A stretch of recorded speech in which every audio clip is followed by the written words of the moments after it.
எல்லோருக்கும் வணக்கம்.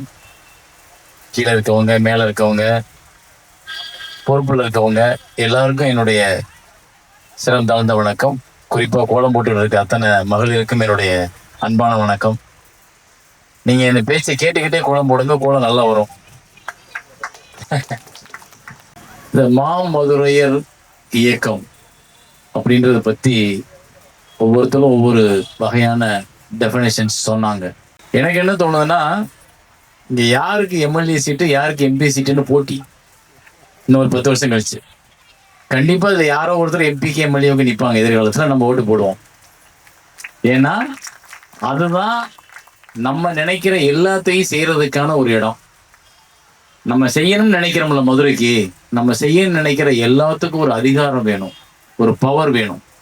இப்போ செய்யறது நம்மளோட நல்ல உள்ளம், நல்ல எண்ணம். இப்போ இருக்க எல்லாருக்குமே ஒரு ஒரு நல்ல எண்ணம் இருக்கிறதுனால இதை ஆரம்பிச்சு இதை செய்யணும்னு நினைச்சிருக்காங்க. ஆனா இது எல்லா மக்களுக்கும் ஒரு பலன் அடையணும் அப்படின்னா இந்த எண்ணம் உடையவர்கள் தான் ஒரு அதிகாரத்திற்கு வரணும். அப்ப அது எல்லாமே நடக்கும். ஒரு மனிதன் என்பவன் யார் அப்படின்னா, நல்லா உழைக்கிறவன், நல்லா முயற்சியால ஓடிக்கிட்டே இருக்கிறவன், அவன் நல்ல ஒரு மனிதன். ஆனா நல்ல மனிதன் யார் அப்படின்னா, உழைக்க தெரிந்தவனை, திறமைசாலியை தூக்கி விடுறவன்.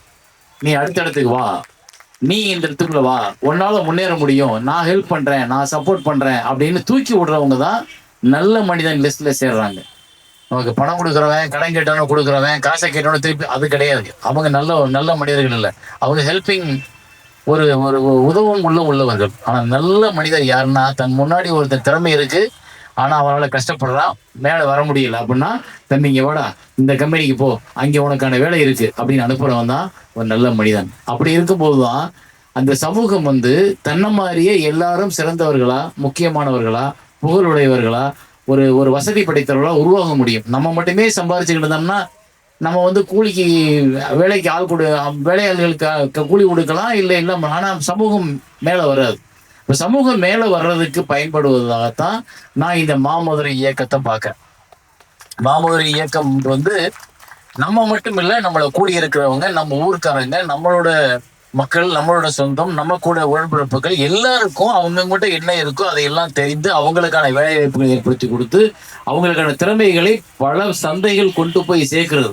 இப்போ சொன்னார் அருணாச்சலம் சொல்லும்போது, அசால்ட் அவர் வேட்டியை கிட்டே இருப்பார், ஒரு 200 பேருக்கு வேலை கொடுத்துருவாங்க. சார் உங்க அட்ரஸ் கொடுங்க சார், மாசம் ஒரு 200 பேருக்கு வேலை வேணும் சார் எனக்கு. அவ்வளவு பேர் வேலை இல்லாம தடுமாறிக்கிட்டு இருக்காங்க. ஸோ இந்த மாதிரி உங்ககிட்ட நீங்க நினைச்சா ஒரு 10 பேருக்கு உதவி பண்ணலாம். நான் இப்போ நான் இப்போ சினிமாவில் இருக்கிறேன் அப்படின்னா வெறும் சினிமா எடுக்கிறது மட்டுமே என்னோட வேலை இல்லை.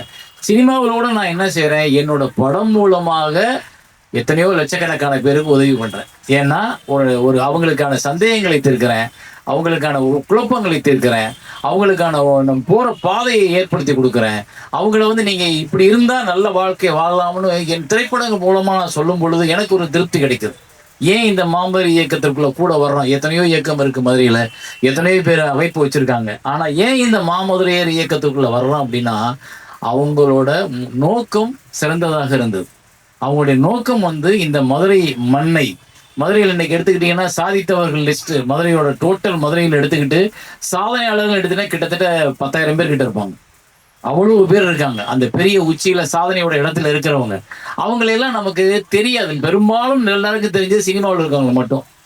சினிமாவில் இருக்க சூரியன் நம்ம இருக்காரு, சினிமாவில் இருக்க சசிகுமார் நம்ம இருக்காரு, அதை மட்டும்தான் நமக்கு தெரியுதே ஒழிய, ஆனா இண்டஸ்ட்ரியல் ரீதியா, எழுத்தாளர் ரீதியா, இலாகாக்கள் ரீதியா பெரிய பெரிய சாதனையாளர்கள் இருக்காங்க. அவங்கள பூரா நம்ம அடையாளம் காமிக்கணும், அவங்கள பூரா நம்ம பாராட்டணும். அவங்கள பூரா அடையாளம் காமிக்கிறது மூலமா எல்லா துறையிலையும் நம்ம சிறந்து விளங்க முடியுன்ற ஒரு பெரிய நம்பிக்கையை நம்மளோட மக்களுக்கு, நம்மளோட பிள்ளைகளுக்கு நம்ம சொல்லிக் கொடுக்கணும். இப்ப பேசும்போது கூட ஒருத்தர் சொன்ன, உலகை தமிழன் ஆள வேண்டும். எப்படி ஆள முடியும்னு நினைக்கிறீங்க? உலகை தமிழன் ஆளவே முடியாது. ஆனா ஆள முடியும். எப்படி ஆள முடியும் அப்படின்னா, தமிழ்நாடு அப்படின்னு எடுத்துக்குவோம். மாமதுரை இயக்கத்து உள்ள, அப்புறம் மாமதுரை இயக்கம் தமிழர்களோட இயக்கமா மாறும். அதை வச்சு நான் சொல்றேன், ஒரு 10 வருஷம் கழிச்சு போன வைங்க முத்து சார், முக்கியமான விஷயம் சொல்லுங்க, போன் எடுக்க கூடாது. மாமதுரை இயக்கம் நாளை தமிழர்கள் இயக்கமா மாறும்போது என்ன நடக்கும் அப்படின்னா, தமிழ்நாட்டில் இருக்க ஒவ்வொரு துறை சார்ந்த ஒவ்வொரு பொருள்களும், ஒவ்வொரு புத்தகங்களும், ஒவ்வொரு விலைக்காக நிர்ணயிக்கப்படும் அத்தனை விதமான விற்பனை பொருட்களும் உலகம் முழுக்க இந்த பொருள் தான் வேணும், இந்த நாட்டில இருந்து இறக்குமதி பண்ண, தமிழ்நாட்டில இருந்து கொண்டு வா, அதுதான் சிறந்த பொருள், அது எங்களுக்கு வேணும்னு இந்த உலகம் முழுக்க எல்லார் இடத்துலையும் எல்லார் வீடுகளையும் தமிழனோட பொருள்கள் இருந்துச்சுன்னா அதுதான் நம்ம ஆள்றது. அவனை நம்ம போய் ஆங்கிலம் கற்றுக்கிட்டு போய் ஆஸ்திரேலியாவிலையும் அமெரிக்காவிலையும் போய் நம்ம ஆள முடியாது. இல்லை போய் பிரெஞ்சு கற்றுக்கிட்டு போய் நம்ம ஒரு ரஷ்யா கற்றுக்கிட்டு போய் ஆள முடியாது. ஆனால் நம்மளுடைய மூளை மூலமா, நம்மளுடைய உழைப்பு மூலமா, நம்மளுடைய பொருள்கள் மூலமா, நம்மளுடைய எழுத்துக்கள் மூலமா நம்ம வசப்படுத்தலாம். அது இன்னைக்கு நடந்துகிட்டு இருக்கு. அந்த இடத்துக்கு இந்த மாமதுரை இயக்கம் நகரணும். அதற்கான வாய்ப்புகளை நம்ம உருவாக்கணும். நம்ம ஊரை சரி பண்ணுவோம். அது கரெக்டு தான். முதல்ல நம்ம வீட்டில் நம்ம அப்பா குடிக்கிறாரா, அவரை குடிக்காதீங்கன்னு சொல்லுவோம். நம்ம அண்ணன் வேலைக்கு போகாமல் இருக்காரா, அவர் போங்கன்னு சொல்லுவோம். வேலைக்கு போகிறக்கான ஏற்பாடு முதல்ல நம்ம வீட்டை மாற்றுவோம், அப்புறம் நம்ம தெருவை மாற்றுவோம், அப்புறம் நம்ம ஊரை மாற்றுவோம், அப்புறம் நம்ம தாலுகாவை மாற்றுவோம், அப்புறம் நம்ம மாவட்டத்தை மாற்றுவோம், அப்புறம் நம்ம தமிழகத்தை மாற்ற முடியும். எல்லாரும் ஒன்று சேர்ந்தா. அரசியல்வாதிகள் மட்டும்தான் நமக்கு நல்லது செய்யணும் இல்லை. இல்லை, அந்த அக்காவை பற்றி சொல்லும்போது அவ்வளவு சிறப்பாக சொல்றதுக்கு காரணம் என்னன்னா, தன்னலம் இல்லாமல் எதற்காகவும் இறங்கி நின்று வேலை பார்க்கறது. அவங்க தானே அரசியல்வாதியா வரணும், அவங்க தானே அரசியல்ல போய் நிக்கணும், அவங்க தானே அந்த அதிகாரத்தை கொடுக்கும்போது நான் திரும்ப திரும்ப என்னோட திரைப்படங்கள் மூலமாகவும் சொல்லுவேன், தன்னலமற்ற தியாகம் உள்ளவர்கள், தன்னலமற்ற சேவை செய்ய மனப்பான்மை உள்ளவர்கள் வரும்போதுதான் அரசியல் சுத்தமாகும். அது வரைக்கும் யார் வந்தாலும் சுத்தமாகாது. அது வரைக்கும் அரசியலுக்குள்ள யார், காமராஜரும் காந்தியும் பேரறிஞர் அண்ணாவும் பாபு சிதம்பரனாரும் ஆண்ட அந்த அரசியலுக்குள்ள இப்ப அந்த மாதிரி சொல்றதுக்கான தலைவர்கள் இல்லாம நம்ம தடுமாறலாம். சேவை என்பதே இல்லாம வியாபாரம் ஆகி போச்சு அரசியல். அப்ப அதனால என்னன்னா, நம்ம எல்லாத்துக்கும் ரெக்கமெண்டேஷன் பிடிக்கிறோம், எல்லாத்துக்கும் பணம் கட்டுறோம், எல்லாத்துக்கும் நம்ம போய் கியூல நிக்கிறோம், எல்லாத்துக்கும் நம்ம டொனேஷன் கொடுக்குறோம், எல்லாத்துக்கும் நம்ம லஞ்சம் கொடுத்து பதவி வாங்குறோம். இது என்ன சமூகம்? நான் எதுக்கு இந்த சமூகத்தில் இருக்கணும்? நான் ஏன் படிக்கணும்? நான் ஏன் முன்னேற நினைக்கணும்? யாருக்கு இந்த ஆசை வரும்? இல்லை யாரு உண்மையா இருக்கணும், நேர்மையா இருக்கணும், இந்த மாதிரி எல்லாத்துக்கும் சேவை செய்யணும் யாருக்கு வரும்? எல்லாத்தையும் என்கிட்ட இருந்து பிடுங்குறீங்க. அப்ப நான் அதை சம்பாதிக்கும் போது நான் சரியாவேன். அப்ப அது இல்லாம சர்வீஸ் மைண்டோட இங்கே போய் நம்ம சேவை செய்யணும் நினைக்கிறவங்க அதிகாரத்துல உட்காரும் போது அந்த அதிகாரம் எல்லா மக்களையும் சமநிலைப்படுத்தும் திட்டங்களை கொண்டு வரும். இந்த பையன் தெரியாமலே கை தட்டான், அவன் தான் எதிரிகளாம் வேண்டாம், அவன் கொட்டாய் விட்டு கை தட்டினா அவன் சிங்க் ஆகி போச்சு அது. ஸோ அப்படிப்பட்ட இயக்கம் ஒரு தலைவனை உருவாக்கத்துக்கு தகுதி உள்ளது.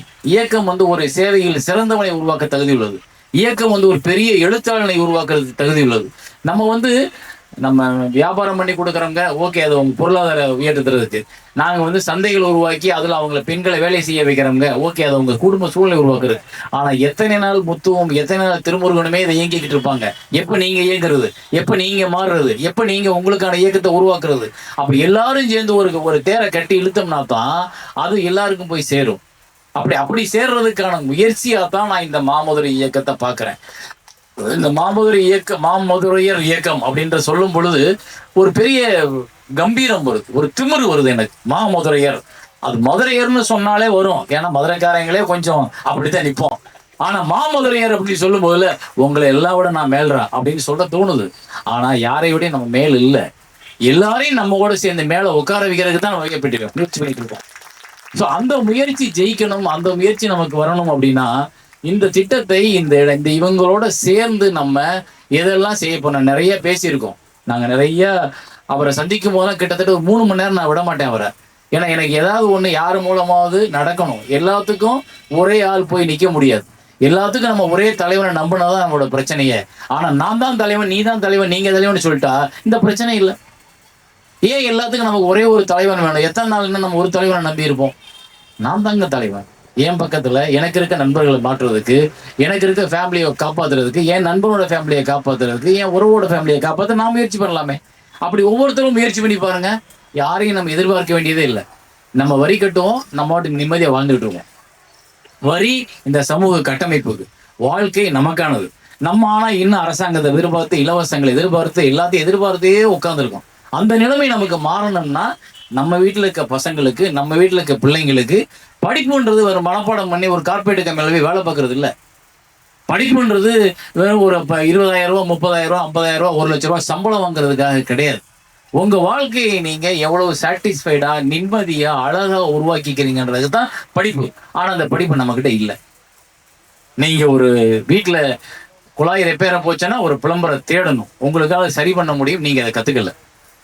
வீட்டுல ஒரு எலக்ட்ரிசிட்டி ஃபெயில் ஆயிடுச்சுன்னா ஒரு எலக்ட்ரீஷியனை தேடணும், உங்களால அதை சரி பண்ண முடியும், உங்களுக்கு சொல்லித்தரல நாங்க. நாளைக்கு டாக்ஸ்ல போய் நான் ஒரு ஃபைல் பண்ணணும் அப்படின்னா நம்மளால நம்ம சம்பாதிக்கிறதுக்கு நம்மளே டாக்ஸ் ஃபைல் பண்ணிக்க முடியும். ஆனா எனக்கு அதை கத்துக் கொடுக்க நான் ஒரு ஆடிட்டர் தேடி போகணும். நான் இந்த குற்றம் செய்யக்கூடாதுன்னு எனக்கு சொல்லிக் கொடுக்கல, சட்டத்தையும் போலீஸையும் இதாக காவல்துறையோட பிரச்சனைகள் எனக்கு சொல்லிக் கொடுக்காதனால நான் போய் கோர்ட் வாசல்ல நிக்க வேண்டியது.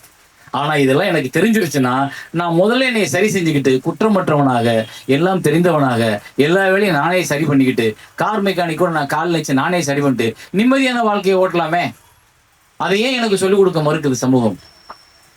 பாருங்க, நான் எல்லாத்தையும் எதிர்பார்த்திருக்கும் போது நீங்க சம்பாதிக்கிற 100 ரூபாயில 52 ரூபாய் நீங்க கவர்மெண்ட்டுக்கு டாக்ஸா கட்டிடுறீங்க. அது உங்களுக்கே தெரியல.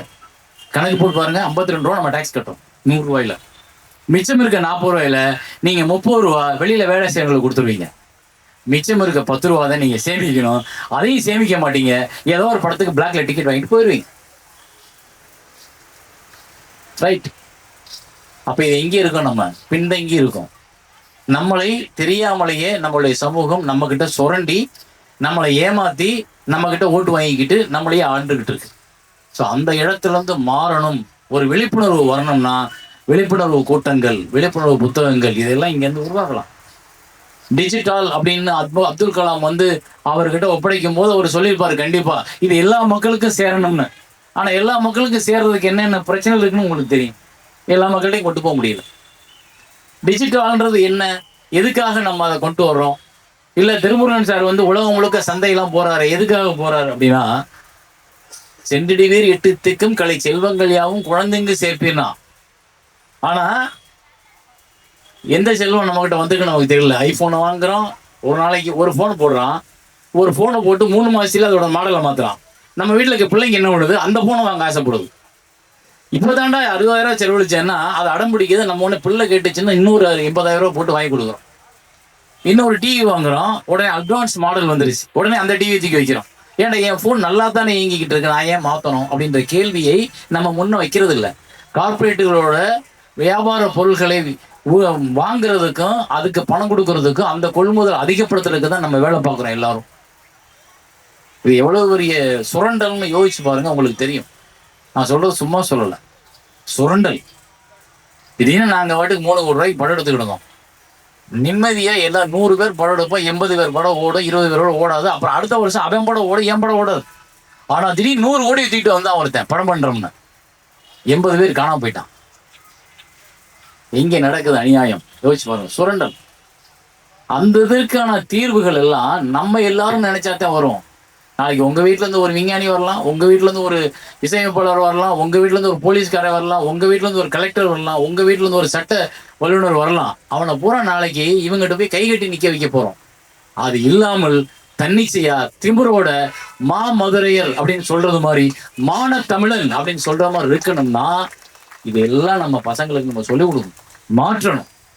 கொஞ்சமாவது நம்ம அவனுக்கு அவனோட முன்னேற்றத்துல அவனோட எதிர்கால வாழ்க்கையில நீங்க உங்களோட நேரத்தை கொஞ்சம் செலவழிக்கணும். அது இல்லைன்னா அவனும் போய் ஒரு இடத்துல கை கட்டி, அவனும் போய் ஒரு இடத்துல தெரியாம கை கட்டுறதுதான். நீங்க ஒண்ணு நல்லா யோசிச்சு பாருங்க. கார்பரேட் நான் என்கிட்ட அசிஸ்டன்ட் வேலை பார்க்குறேன். எங்க அசிஸ்டன்ட் நீங்க யாருங்க உங்க பாஸ், இல்ல யார்கிட்ட நீங்க வேலை பார்க்குறீங்கன்னா ஒரு சேரன்ட்டன்னு சொல்லிடுவார். ஆனா கார்பரேட் கம்பெனில 30,000 பேர் 50,000 வேலை பார்க்குறாங்க. தமிழ்நாட்டில் ஒவ்வொரு கம்பெனிலையும் 20,000 30,000 10,000. அவங்களோட முதலாளி யாருன்னு கேளுங்க, யாருக்குமே தெரியாது. முகம் தெரியாத இடத்தில் அவங்க வேலை பார்க்குறாங்க. இவங்க செய்யற வேலை மட்டும்தான் அவங்களுக்கு வேணும். இவங்களோட எமோஷன், இவங்களோட பிரச்சனை, இவங்க நாளைக்கு உடம்பு சரியில்லைன்னா அது எதுவுமே அவங்களுக்கு தேவையில்லை. என் வேலையை செஞ்சு காசை வாங்கிக்க, இல்லாட்டி உங்களை டெர்மினேட் பண்ணி ஒரு மெயில் தான் உங்களோட கம்யூனிகேஷன், ஒரு மெயில்ல கம்யூனிகேட் பண்ணி போட்டு போயிட்டே இருக்கேன். ஸோ எந்த இடத்துல எந்த மாதிரி சூழல் இருக்குன்றதை பொறுத்து ஏன் இந்த இயக்கம் நமக்கெல்லாம் வேணும். இந்த மாதிரியான நம்மை வழிநடத்துபவர்கள், குட் ஷெஃபர்ட் அப்படின்னு சொன்னால, அது அங்கே மட்டும் இல்லை, இங்கேயும் இருக்காங்க குட் ஷெஃபர்ட்ஸ். தெரியுமா குட் ஷெஃபர்ட்ஸ்னா? நல்ல மெய்ப்பாளன், நல்ல மெய்ப்பாளன். இவங்கெல்லாம் நல்ல மெய்ப்பாளர்கள். இவங்களை நம்ம பயன்படுத்திக்கணும், இவங்களுக்கு பின்னாடி நிற்கணும், இவங்களுக்கு சப்போர்ட்டா இருக்கணும். சார் எங்க பொருளாளர் பேர் என்ன? குமார், சம்பத்குமார். அவர் சொன்னது மாதிரி வருஷத்துக்கு ஒரு 10,000 ரூபாய் ஒதுக்கி வைக்கணும். அவர் என்கிட்ட கேட்கவே இல்லையே. ஏன் கேட்கல என்கிட்ட? சம்பத்குமார் என்கிட்ட 10,000 ரூபாய் கேட்கவே இல்லையே. நான் ஒரு 10 பவுன் கேட்டேன் அவர்கிட்ட. நீங்க என்கிட்ட கேட்டீங்களா? 10,000 ரூபாய் கேட்கல. ஏன் கேட்கல? அப்ப நீங்க என்னை உங்க இயக்கத்துல சேர்க்கல. நீங்க சும்மா விருந்து கூப்பிட்டு இருக்கீங்க.